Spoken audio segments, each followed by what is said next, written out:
Welcome to Everything Co-op, bringing you information on how cooperatives can help improve your quality of life. This show is being sponsored by the National Co-op Bank, NCB. The NCB is dedicated to strengthening communities nationwide for the delivery of banking and financial services for the nation's cooperatives, their members, and other socially responsible organizations. For more information on the power of community ownership, visit ncb.coop. That's ncb.coop. Now stay tuned for your host, Vernon Oakes. Good morning, everybody. This is Vernon Oakes, and welcome to Everything Cooperative. This beautiful Thursday morning. The sun is up. I'm up. You're up. So everything is great. And we're talking about co-ops this morning. We have some sad news. Most cooperators know that Ralph Paige passed away. He died on June 28th. Ralph was a hero, a black man that supported black farmers, economic growth and land retention. And we've just asked people to call in.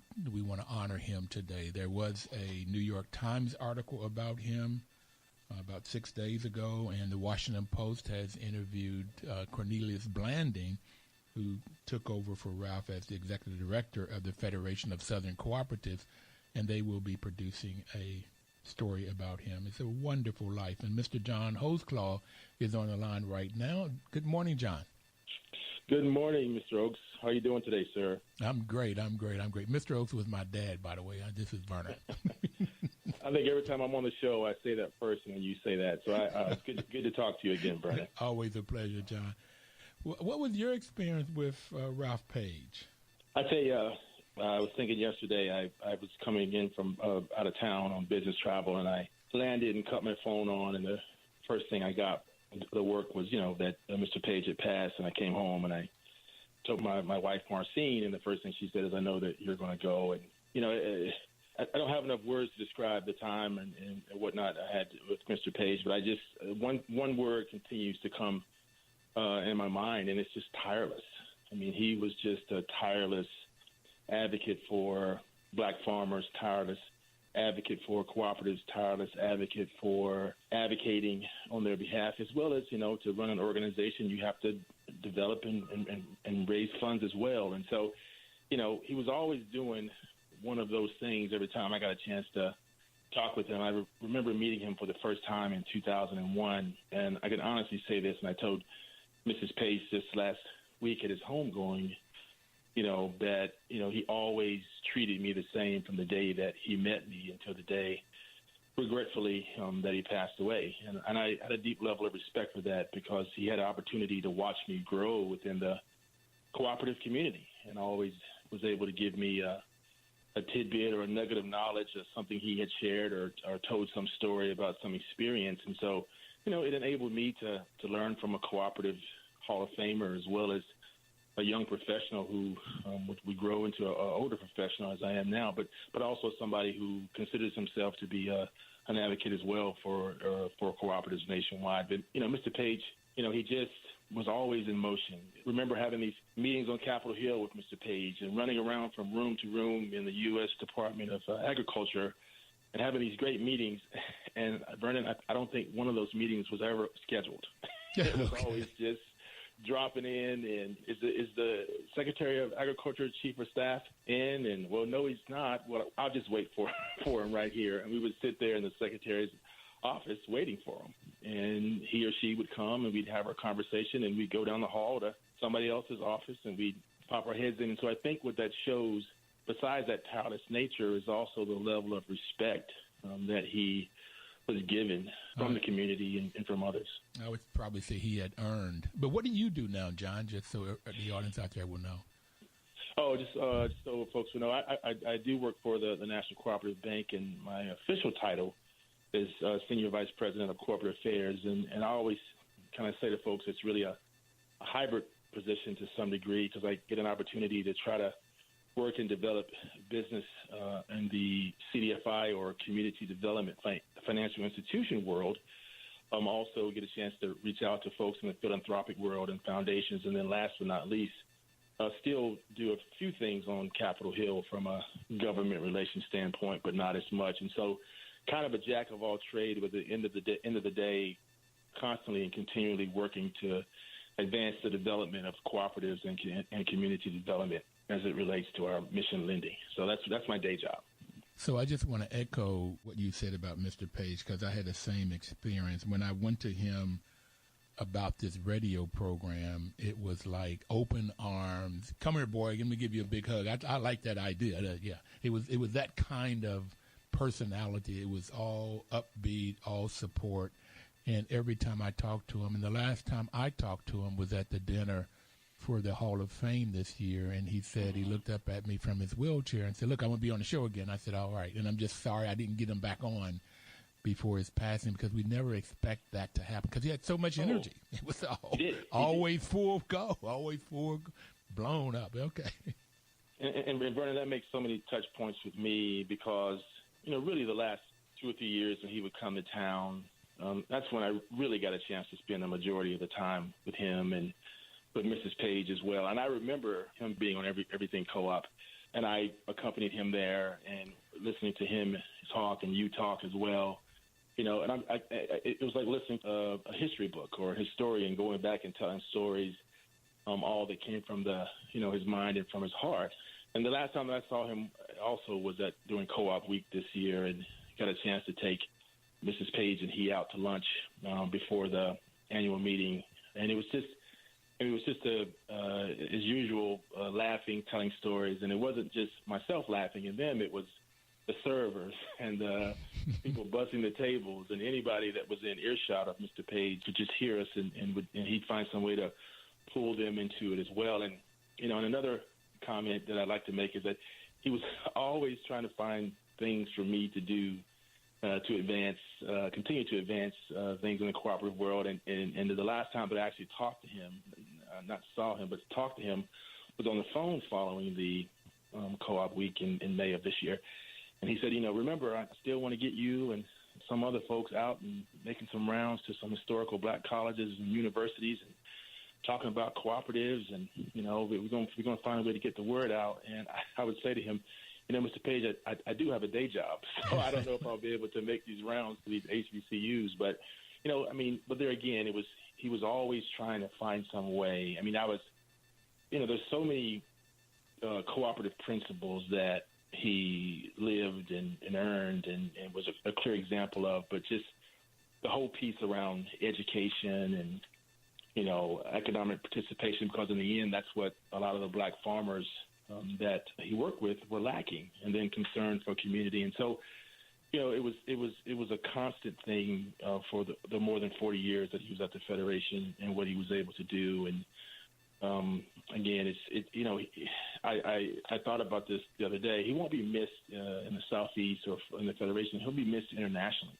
Someone with his status and someone who had been such a steward of goodwill and faith in the cooperative community, and just a shining example of that. And so this year's Federation dinner, while I'm sure it's going to be an opportunity to celebrate the work of the Federation, is probably also going to be a little bittersweet and sad, just because Mr. Paige's presence or he's no longer with us. So, well, I talked to Cornelius this morning. He asked me to call him. I talked to him, and he said that I could say on the program that they are going to honor, they're going to celebrate his life. So, I think it'll be bittersweet, but in a tone of celebration. I really do hope Mrs. Paige is there. And, I mean, besides being what he was in the cooperative world, he obviously was a proud husband and father and grandfather, and always talked about spoiling his grandkids. And at that last lunch that we had, he talked to me. He talked to me about when he met Mrs. Paige, and it was a sweet story and whatnot. And I think she obviously wanted him not to tell the story, but he did. But it's so many facts to a man like that, and the contribution that he gives. It's just only something that I hope to emulate. My wife works in health and human services as an education advocate, and she comes home on a regular basis and tells me about the things going on at her job and her coworkers, Fanny and Michelle and others. And, I want to listen, but it also feels good to know that if I'm an advocate for what I feel for, she's an advocate as well. And so if Mr. Paige were to get a Lifetime Achievement Award like that, it can almost be a co-Lifetime Achievement Award, because I'm sure there were many nights that he was away from home and traveled and was not there, and Mrs. Paige had to hold the house down and raise the children. So kudos to her as well, and she will always be a Hall of Famer in my book, as well as a co-recipient of that Lifetime Achievement Award for Mr. Paige. I think we should tell that to Cornelius, because not every time I saw him, but most of the time that I saw him, she was by his side for all of the dinners and luncheons and so forth. Now, she wasn't here when he was on the radio show, when he came to the studio. But the first time he was on the program, and it was the first year that we were on, that's almost 5 years ago now, John, that we've been on the show. That first year, Thanksgiving Day, he took time at 10:30 at his home and called in. And I know his wife had to agree to this. Okay, on Yes. Thanksgiving Day, he called in, and we had a wonderful conversation. Now, when he came to the studio, when you were kind enough to bring him in, that was the second time he was on, and I was looking forward to the third time, because he has many stories to tell. Over 40, he was 49 years, I understand. He was at the Federation. I think 30 years as the executive director. He was. So he was. Lots and lots of stories to tell. And just to be clear, when you said that, we did come together, but Mrs. Paige was back at the hotel. Okay. She wasn't too far away. I had said to her, look, just enjoy the quiet time. He and I can go up and do this. And then I think after that, we went to USDA and made some rounds. But again, she was there. She just necessarily didn't accompany us to that radio show on that day. But again, definitely, my heartfelt condolences go out to her and the family and just the rest of the international cooperative world, just at the passing of like as you said in the opening, a giant in the cooperative world. And just to be able to get on and say a few words today, as well as get a chance to represent the bank at his service last week, was truly an honor. Our board chair, Martin Lowry, was there as well, representing Electric Co-op. So it was just truly an honor to get a chance to say a few things about what he meant to me. And I was a little selfish there at the end, Vernon. I talked personally after giving the condolences from the bank, but I just wanted to kind of let him know and let Mrs. Paige know what he meant to me personally. I got it. I would have been there. I was in Detroit. I had my first show on the road. I was in Detroit, Michigan. I heard about on that. Thursday. Congratulations. Yeah, I heard about that. That was great. And I plan to be at their annual meeting on August and do some live shows there too.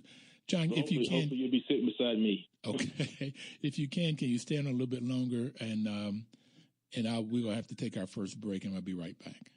I'll be happy to. Okay, we'll be right back. Please don't touch that dial.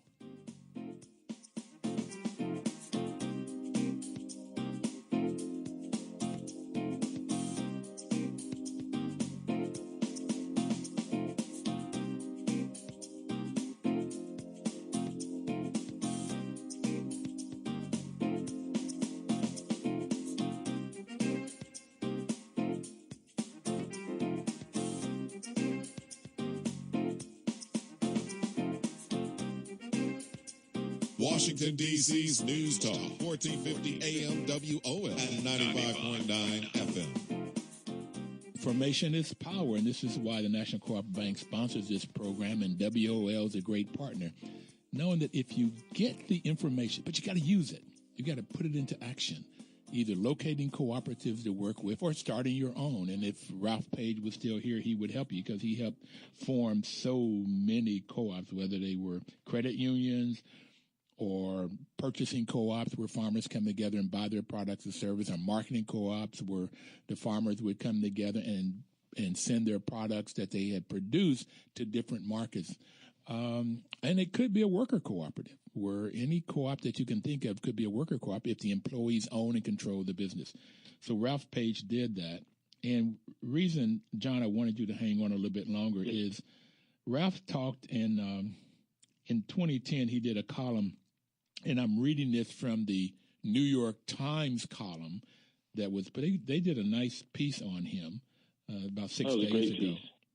And they said that Ralph Paige stated that when President Abraham Lincoln created the United States Department of Agriculture in 1862, I didn't know it was that old,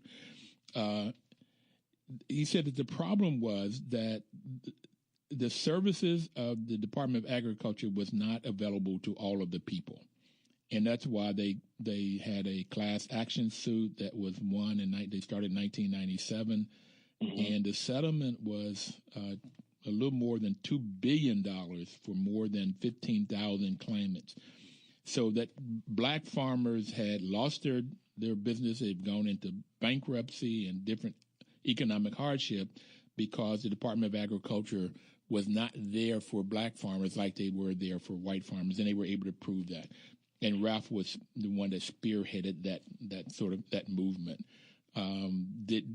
How often did he talk to you about that, and what are your view on what he did with that? I'm from the great state of North Carolina, and here they always say that they don't make more land, or they don't create more land, and so the owning of land for many farmers obviously is paramount to their success. And so the most times that Mr. Paige would talk about that usually was before and after, or even during some of our USDA meetings or Department of Agriculture meetings. The Department of Agriculture is an interesting department from the standpoint of it's one of the largest in the federal government, but probably one of the least talked about and very important. But with that, the plight of the black farmer over many years has been hard from the standpoint of them being able to secure loans, them being able to get lines of credit or any kind of financial assistance at all. And so what the Federation did was more or less stand in the gap to allow, in many cases where a black farmer may have been about to lose his land or something like that, they would come in due to unpaid taxes. They would come in and try to talk to either the county tax office or others to give them a little bit of an extension to help. And I think what was so important in the case that you were talking about, the lawsuit was Pigford versus Glickman. What was so important were the legal services and what the Federation staff were able to do to help these farmers who probably didn't understand a lot of the paperwork and legal pieces of these things that were going on. And the Federation came in to provide them with that assistance. And so he would always tell me... Excuse me, Cornelius said that the Federation used a lot of their resources, their money and their people to train the farmers on all of that. So no, the farmers did not understand it. And if it wasn't for the Federation and for Ralph Paige in particular, they would have never gotten that lawsuit filed or won because they didn't understand it. You're right. So again, farmers are sometimes, really in any business, you can be great at business, but not necessarily great at the financial aspect of it or have that background from a financial services standpoint. And I think, again, that the amount of resources were invaluable to those farmers from the Federation. But most of the time it was during the USDA meetings. And I didn't even realize that they were integral in so many parts of different programs in USDA until I would go walking around with Mr. Paige and visiting the various segments or departments or agencies within USDA that the Federation had an impact on. And Cornelius is a great leader, and Ralph, Mr. Paige was such a mentor and father figure to him that the work and the advocacy continues with someone who can definitely feel his shoes. And I would be remiss, I was just thinking about this a minute ago, if I didn't also talk about the special relationship that our president and CEO, Chuck Snyder, had with Mr. Paige as well. Because on a lot of those visits where I was on Capitol Hill with Mr. Paige, Chuck was there also. And they really shared a special relationship and bond. Again, both co-op Hall of Famers and whatnot. And then, there's also an award that Mr. Paige and you both share, the Dreyer Award that we give out every year. And so again, I'm still not even believing it. I'm still walking on cloud 10, and I got Chuck did and I didn't understand this when Ralph got it. I was in the meeting when Ralph got this Spirit of Cooperative Award. Mm-hmm. That Ralph did not know he was going to get it, and I definitely did not know I was going to get it. And I'm still reading. That's how many months ago was that? 3-4 months? I'm still walking on cloud. 3-4 months ago in May. Yeah. And I was so happy. Trust me, a lot of us didn't know it as well. So to see your impact it had on you than us as well, just for your rich history in the last 5 years of doing everything co-op, trying to get the word out. I mean, again, think about the company that you're keeping, and think about the great work of individuals that are doing to get the cooperative message out. But again, it's one of those things where I think it is homegoing. It was a great job of celebrating his life and not mourning it to some degree, because that's what Mr. Paige would want. He would want us to keep going and keep fighting and keep doing the things that we need to do to keep the movement going. He wouldn't want us to hold our heads down and be sad. I mean, he'd understand us being sad for a little while, but what I said during my remarks is that he can rest now. It's our turn to pick up this mantle and fight the good fight and keep this thing going. Yeah, I want to change a little bit in that he was only 74. And I say that because I'll be turning 71 this year. He was only 74 years old. And it was from, I assume it said heart failure was the reason, but I understand he also had diabetes. And the reason that's important to me is because I've also have been diagnosed with, I call it high glucose. I'm not claiming diabetes because I'm fighting to change it around. I got you. But it's like there's so many people, but particularly black people with diabetes and high blood pressure, that we really have to get on it. I don't know how much he did to change his way of life, his eating and his exercise and perhaps the weight. I don't know how much he did once he found out. But my brother died from the complications of diabetes. He was only 64. And we've just really, as a people, have got to get on top of this. And it's what's difficult. I mean, I got all of the knowledge about it. I've studied it, but doing it. I mean, consistently. When you're at somewhere and they have this nice pound cake, it is hard, difficult. And so far, I have not won that fight that many times where I don't eat. Okay. I mean, it's funny you say that, because the last time we had our lunch, Mr. Paige had a battle with a piece of key lime pie at the restaurant we were at, and so who won? I think the key lime pie won, but to his credit, I think he and Mrs. Paige agreed to take it back to the hotel and split it instead of eating it there. But so true. It was.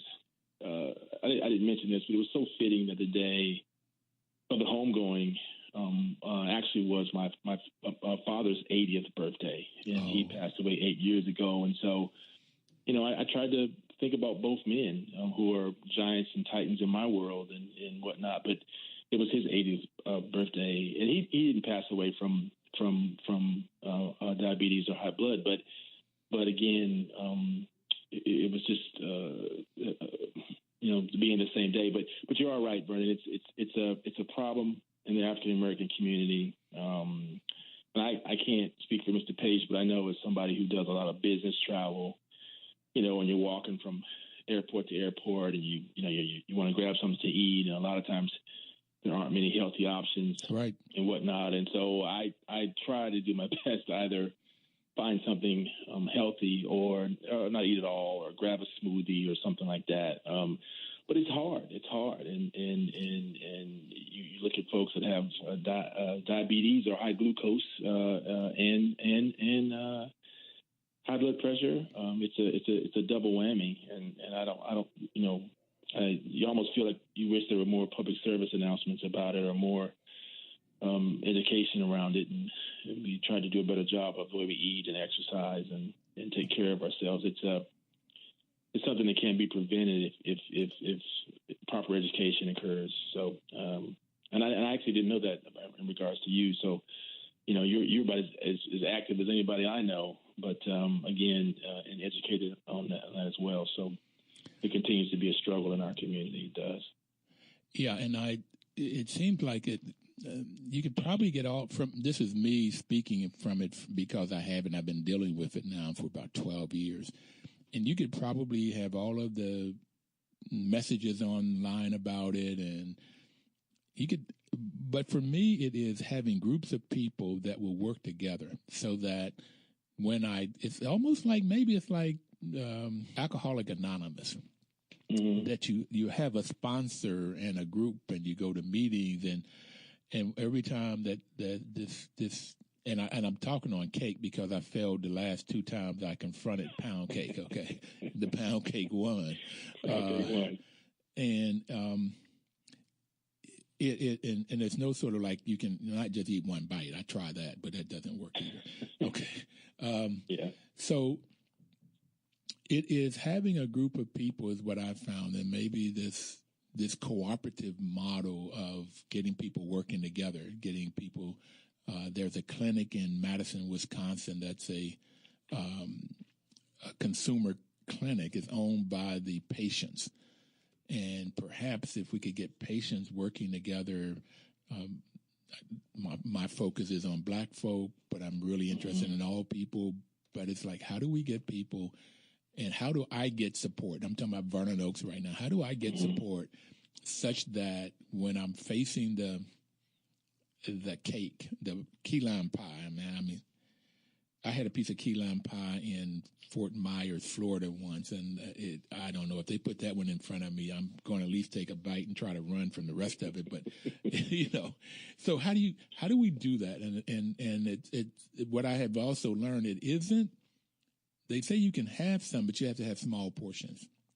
You can have it and get the taste, but see, that's where once I take a bite, it's back. I'll take a small portion, but I take it 5 times. Okay, that's it. Yeah, so you have 5 small portions. Yeah, right. 5 small portions. So that's a biggie. I agree. And the other thing is at 74, he passed at 74 right before his 75th birthday. I think on July the 28th, he would have turned 75. Ralph Paige would have turned 75. That it's still, he beat the odds for the life expectancy for African American men. I please hang on. We'll finish this up if you can, John. We'll be right back. We have to take our second break. All right. Thank you.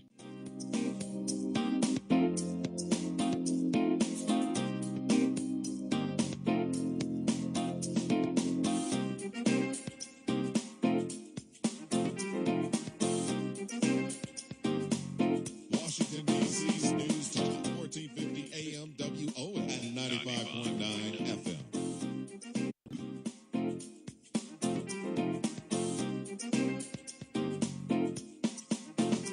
Good morning, everybody. This is Vernon Oaks. Welcome back to Everything Cooperative. We're celebrating the life of Mr. Ralph Paige. And I said that he was with the Federation for 49 years. I think that's what I said earlier. It was 46 years. He joined in 1969. And before that, he was a coach and got his undergrad degree in physical education. So I was wondering, John, if he just took those skills of being a coach and learning how to put people together and get folks working together, and the Federation, and I think he said that he started some, I don't know, was that 20? Did he start 20 different credit unions, all kinds of different cooperative businesses that represented 20,000 families? Wow, yeah. So if you just think of, I'm always trying to just sort of say, can I support one family? He said dozens of cooperatives and 18 community development credit unions. So 75 cooperatives belong to the Federation. So 75 different businesses and it's made up of some 20,000 families. So him putting his coaching, his getting folks working together as teams, which is a cooperative principle. It seems like it fits from a coach to a cooperator. It does. It does. I mean, if you look at, those are incredible numbers, but it was throughout the entire Southeast. It wasn't just Georgia where he was born and where the office was located. It was Mississippi, Alabama, other places. 13 states, I understand. 13 states? Incredible. But if you think about it, and you ask people who play sports or whatnot, and you ask them who are some of the influential people in their life, and somebody will say a coach. I played football in elementary school and had a coach, Buddy Rogers, who probably had more impact on me a young person. I mean, that was 40 years ago, 30 plus years ago, as a coach. And so, it fit Mr. Paige as someone who was a coach, who was a leader. Coaches are mentors. Coaches draft up plans, plays. And so, again, if you think about it, during his time there, Mr. Paige was that coach. And he did all those things. And he led by example. And he came up with the strategies and came up with the game plan, so to say, to implement a lot of programs, or the start of a lot of programs that would become the foundation of the organization, but also throughout a large geographic area. So that's a great analogy. I after reading that New York Times piece, that didn't cross my mind, but you're exactly right. I mean, he definitely fit that role adequately as a coach and mentor, leader, and playmaker for sure. Glad you went there, because my high school coach was one of the mentors in my life, and his name was Merle Gaynor. He was for a long time the winningest high school football coach in the U.S. But I spoke at a dedication to him, and I started this quote and asked people to finish it. The first one was, "A quitter never wins." That's what he was to tell us, and he said, "And a winner never quits," and that's what the audience would repeat back. And the second quote, I've actually heard you talk about him in our private conversation, so he definitely was a huge impact on you. Yeah, absolutely. When the going gets tough, the tough gets going. It's like it's no time to quit. When it gets tough, you just buckle down and go. And I didn't realize I was 154 pounds my senior year playing guard and middle linebacker. And I would be up 250-pounder tackles and stuff. It never fazed me that I was so small. Just get in there and hit it, boy. Coaches are there, and that's what. And I hadn't thought about. I didn't know his background until I read this in the article. That's what that was the spirit that you got from him. Of let's all get together and do this, whatever this was, and it was building co-ops and building people and helping. Particularly black farmers, but folks in the South get economic dependency that they could have their because in this article it said that the fate of a black farmer, financial insecurity was the norm, or is the norm even. So how do you get this for folks have financial security? That's social security, political security. Mm-hmm. Yeah, and make no mistake. I mean, a lot of that still exists today. I've been with Cornelius before, and he's received calls from some member of the Federation who's, like I said before, a little behind on their property taxes, and the county or it's threatened, or the city is threatened to put a lien against the farm, and I've watched him go into action and make a few calls and figure out what contacts the Federation had on the ground there to reach out to the county to buy a little bit more time. And so again, the plight of the black farmer is also, one of financial and economic insecurity today. It hasn't gone away. I mean, there's a reason why Mr. Paige was at the Federation for 46 years, because the battle was ongoing. And it continues today. So, it's not like it's going anywhere. And so the Federation is needed more now today than any other. The things that your coach impressed upon you, and a lot of times in the world we live in today, we should get T-shirts made up and passed around for folks to feel that way. Because I think today a lot of times people don't feel that way about when the going gets tough, the tough keep going, that kind of thing. Yeah, that's that it is hard to get that ingrained in me and keep it there, because when stuff gets, you just want to lay down and quit, or I think about it every now and then it's like, oh no. I started to say what Monday said, oh hell to the no. Exactly. You won't let yourself quit. And so again, I keep coming back to that word, Vernon, tireless.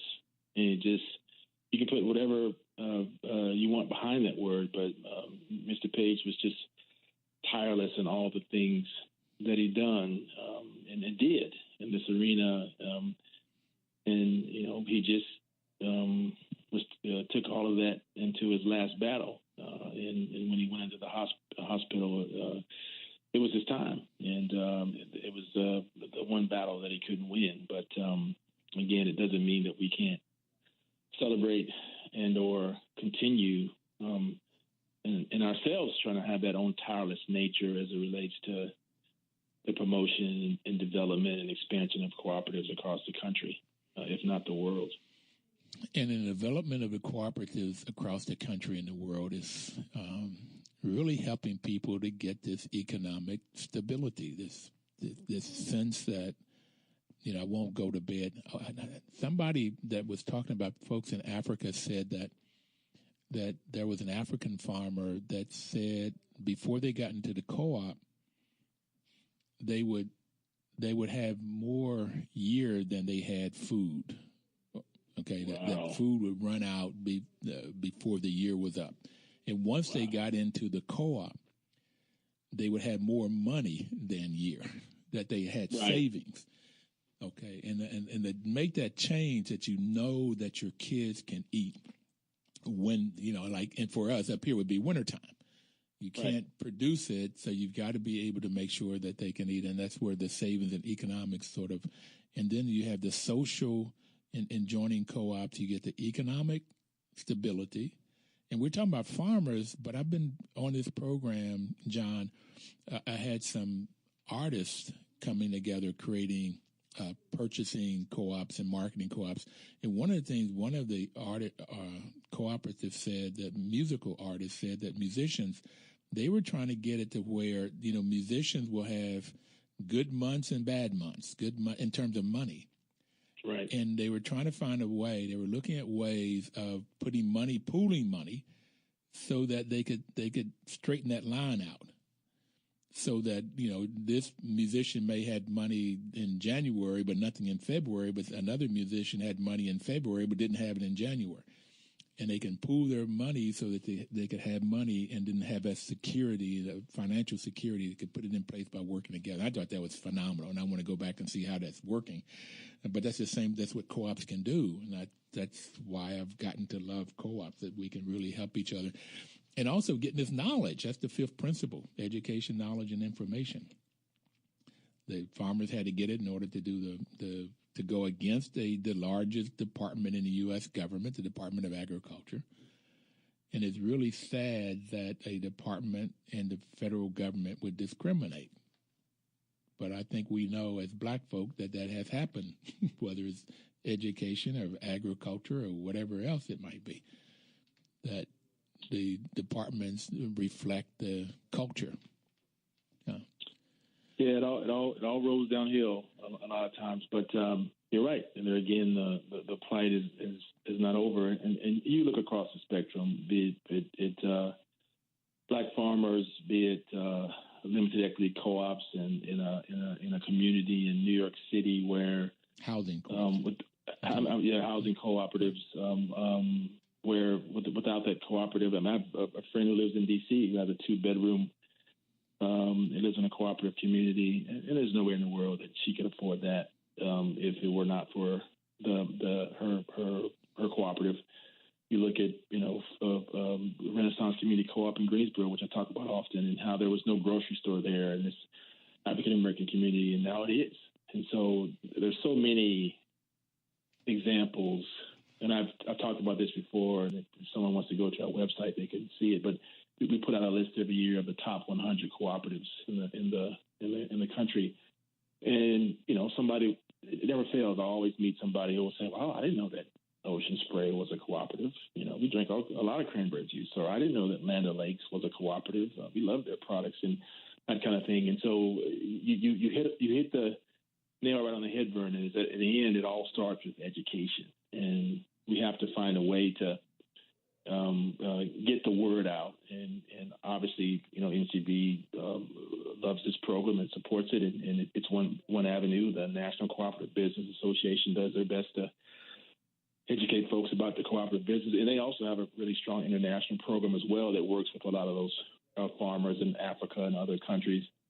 and last but not least, I mean, just international co-op folks who are trying to get the word out, the cooperatives now. There's so many organizations, and we all work together to try to educate folks about how co-ops and cooperatives can make their lives better. Again, it's just a constant thing that we just have to continue doing because, like you said, just like with the diabetes and the high blood pressure, you can educate folks all you want to, but until they have actually see it, it may not impact them as much. So I've asked you to stay on. I'm going to ask you again if you got the time, because Cornelius was going to call in, but he's in Alabama in the woods. He said he didn't know if he's going to be able to get cells, so it looks like he hasn't been able to do it. But we're going to take our final break here, and we'll be right back to talk about Ralph Paige.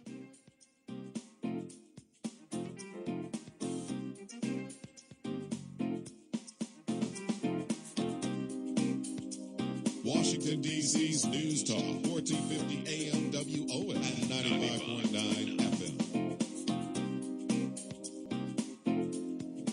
Information is power. And listen, this is Everything Cooperative. My name is Vernon Oakes. We talked about the National Co-op Bank. It sponsors this program, and NCB's mission is to support and be an advocate for America's cooperatives and their members, especially in low-income communities, by providing innovative financial and related services, and they do a wonderful job of that. Roberta McDonald called Chuck Snyder. She works for Cabot Creamery, which is another cooperative. She called the folks at NCB angels. You know you're angels, John? I did not know that. I did not know that, Vernon. But those are very kind words. They really are.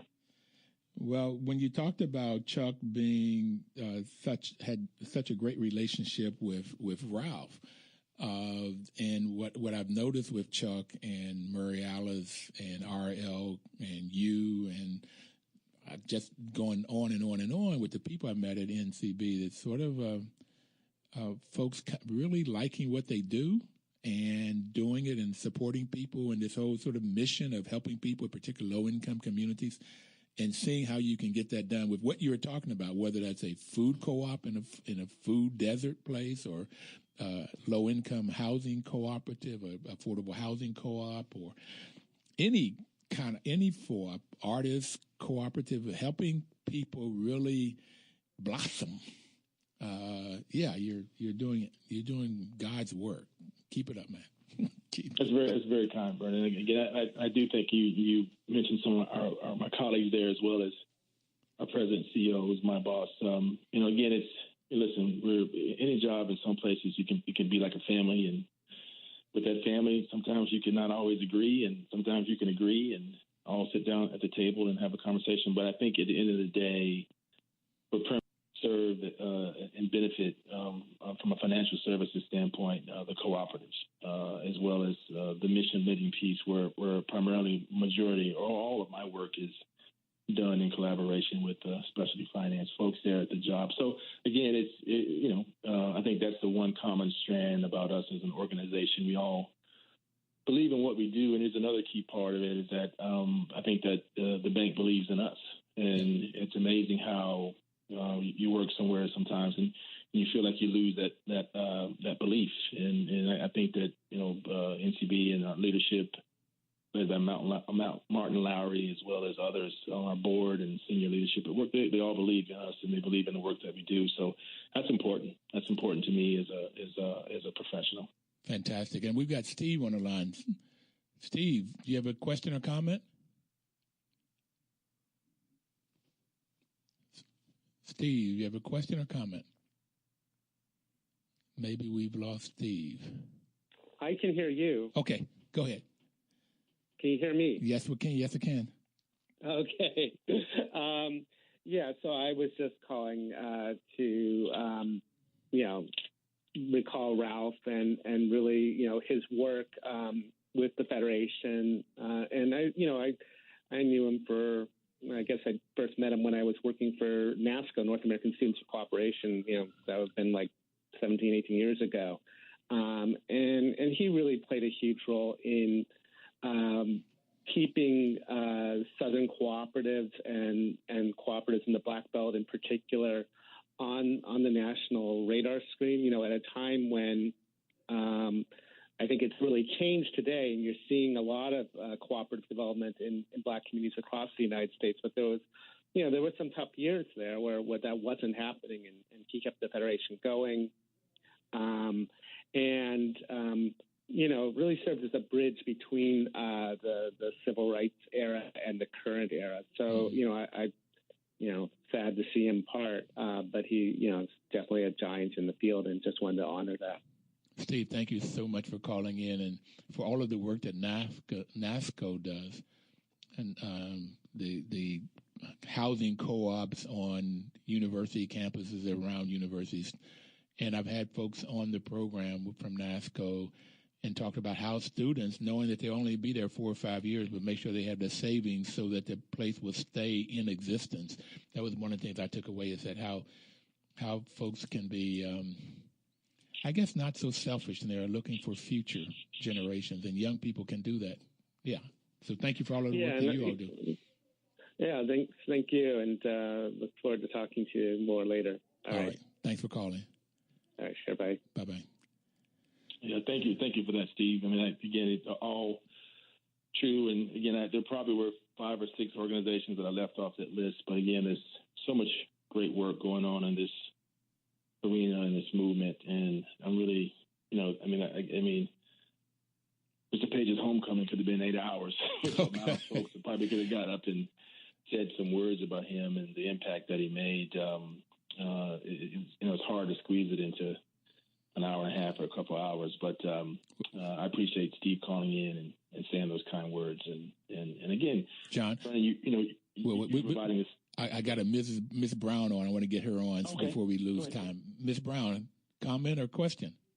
Yes. Good morning. How are you? Great. How are you? I am good. I am an employee of the Federation. Uh-huh. And I really just wanted to speak, Mr. Paige, regarding on a personal side. Uh-huh. Mr. Paige did a lot of great work for a lot of people, and he dedicated his life to it. But one of the greatest things about him is working for that organization. He made you want to excel and want to help people. He took such an interest in his employees, even on a personal level. He was our boss. He was like our mentor. He was like a father figure. He let us know that he cared about us, and he was such a wonderful man. And even after he retired from the Federation, he still stayed in contact with his employees. In fact, especially me, we still stayed in contact. He was like a father figure, and he was such a great man, and he will be truly, truly missed. What do you do there, Ms. Brown? I work in the Mississippi office. I'm the director of the Agriculture Mediation Program in the Mississippi office. How many offices do you have? We, the Federation, we have offices in Georgia, South Carolina, Mississippi, Alabama, Louisiana.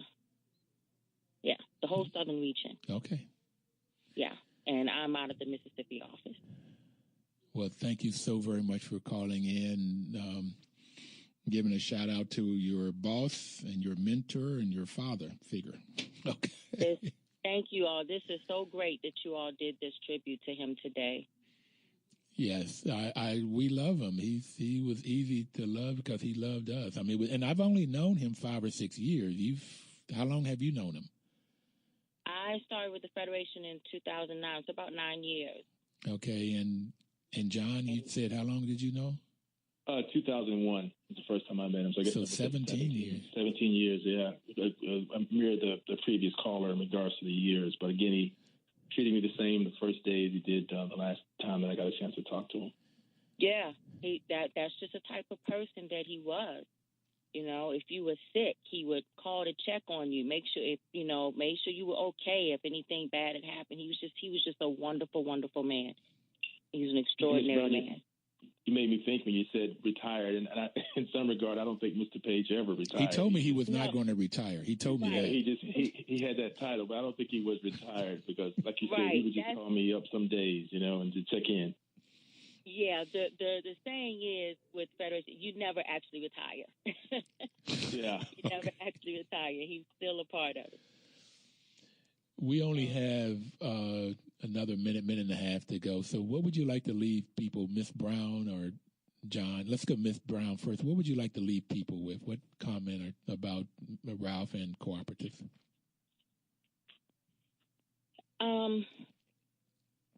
I would say really do some research and look into him and look at all the work many ways. It doesn't have to be forming a cooperative. It doesn't have to be certain things. You can help in so many ways. And let's just take a lesson out of his book and try to help everyone that we can if you're able to in any capacity. So let's take a lesson out of his playbook. I'm sure he had a playbook as being a coach. John, what do you like to leave people with? Well, I would just, look at that New York Times piece and just take President Lincoln's quote again. The problem is that its services have never been available to all people, and there are a lot of things in this country that aren't available to all people. And I think the fight continues, and I think that we need to continue the fight for people like Mr. Ralph Paige. So we can fight for the immigrants. We can fight for women's rights. We can fight for. There's so much that we can fight for today that it seems like our government, at least perhaps the head person in our government, is against. So yeah, there's a lot of work that we can still do, and let's look at Ralph Paige's life and try to model it after him. Thank you guys very much. It's been great, and everybody out there. Thank you. Have a good day. We'll see you next Thursday. Please have a cooperative week.